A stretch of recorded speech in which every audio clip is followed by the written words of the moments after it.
dédé àsìkò gbogbo bí tẹ́ ti ń gbọ́ mi lé lóko tàbí lẹ́yìn òde, jẹ́ kí a gbàdúrà. Ayérayé bàbá wa, olùfẹ́ wa, látìlẹ́yìn, ọlọ́run alààyè tí ẹ mú wa wà láyé, mú wa wà láàyè. Ògo ni fún orúkọ yín, fún oore ńlá ńlá yín o lórí ayé wa tí kò ṣe fowó rà.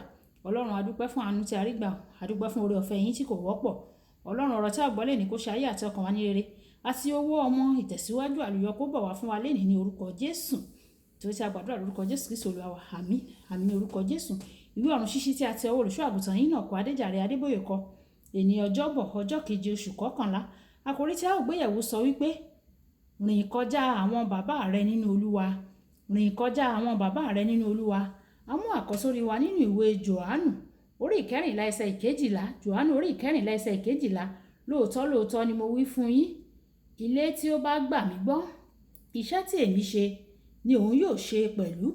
Iṣẹ́ tí ó tóbi jù wọ̀nyí lọ ni yóò sì ṣe, nítorí tí èmi ń lọ sọ́dọ̀ bàbá. Nígbà tí a mú bíbélì kíkà wa nínú ìwé Kọ́ríńtì kínní orí ìkẹrin ẹsẹ̀ ìkẹrìnlá títí dé ẹsẹ̀ ìkẹrìndínlógún. Ìwé Kọ́ríńtì kínní orí ìkẹrin ẹsẹ̀ ìkẹrìnlá títí dé ẹsẹ̀ ìkẹrìndínlógún. Èmi kò kọ̀wé kan wọ̀nyí o láti fi dójú tì yín o. Èmi kò kọ ìwé nǹkan wọ̀nyí o láti fi dójú tì yín, ṣùgbọ́n láti kìlọ̀ fún yín bí àwọn ọmọ mi àyànfẹ́. Nítorí bí ẹ̀yin tilẹ̀ ní ẹgbẹẹgbẹ̀rún olùkọ́ nínú Kristi, ṣùgbọ́n ẹ̀yin kò ní baba púpọ̀. Nítorí nínú Kristi Jésù ni mo fi ìyìn rere bí yín.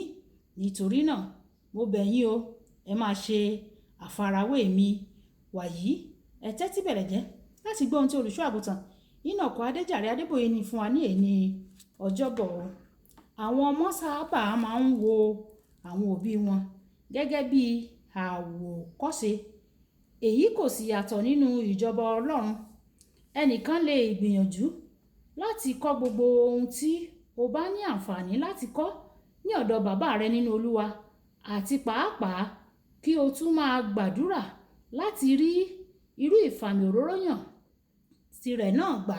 Síbẹ̀síbẹ̀, kí ni àwọn bàbá dúró láti jèrè láti ọ̀dọ̀ àwọn ọmọ wọn nínú Olúwa?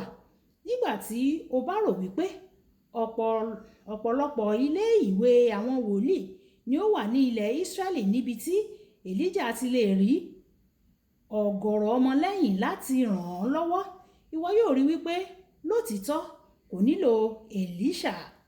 Ìdí àkọ́kọ́ kan pàtó tí bàbá kan fi ń súnmọ́ àwọn ọmọ rẹ̀ nínú Olúwa ni pé ó máa fẹ́ fi ìmọ̀ rẹ̀ àti ìfàmì òróró yàn rẹ̀ fún wọn.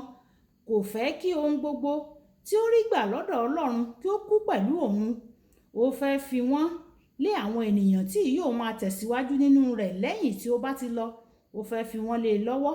Nípa bẹ́ẹ̀, ìfẹ́ inú àwọn bàbá láti kọ́ni àti àwọn ọmọ wọn nínú Olúwa láti kẹ́kọ̀ọ́ kó mú irú ìsopọ̀ náà tó lágbára kí ó lè dàgbà láàrin wọn.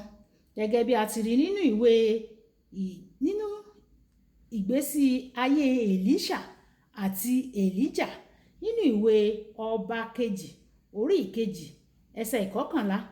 A ó mú àwọn bàbá kúrò lórí ilẹ̀ ayé ní ọjọ́ kan.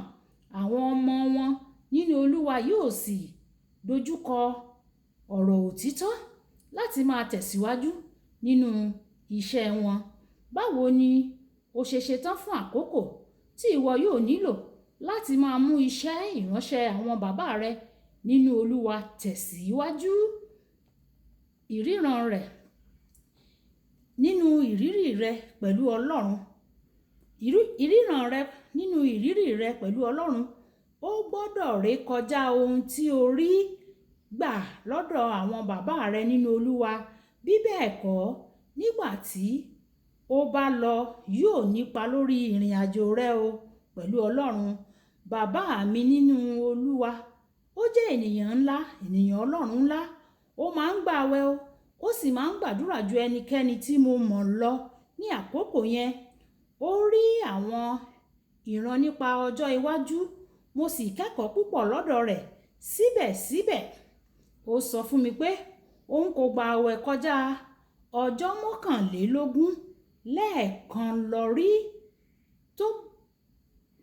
Kò pẹ́ lẹ́yìn náà tí ó lọ sọ́dọ̀ Olúwa, mo kọjá ìyẹn o, mo sì bẹ̀rẹ̀ sí ní gbà àwẹ̀ fún 40 ọjọ́ lẹ́ẹ̀kan lọ́dún. Ó rí pé ilé ìjọsìn ó ti tàn káàkiri àgbáyé àti pé ìyẹn ti ṣe síbẹ̀síbẹ̀. Ọlọ́run ti mú kí ìran yìí kí ó gbòòrò sí o. Àwọn agbègbè mìíràn bíi ìdásílẹ̀ ilé ẹ̀kọ́ gíga níbi tí àwọn ọ̀dọ́ tí wọ́n ti lè gba oyè ilé ẹ̀kọ́ gíga tí a sì tún kọ́ wọn ní ẹ̀kọ́ tí yóò ràn wọ́n lọ́wọ́ láti dàgbàsókè nínú ẹ̀mí. Bákan náà, tí o bá fẹ́ kí inú bàbá rẹ nínú Olúwa kí ó dùn sí ọ lákòókò tí ò ń kọ́ gbogbo ohun tí o lè kọ́ lọ́dọ̀ rẹ̀ ṣáájú kí ó tó jáde láyé, rí dájú wípé o kọ́.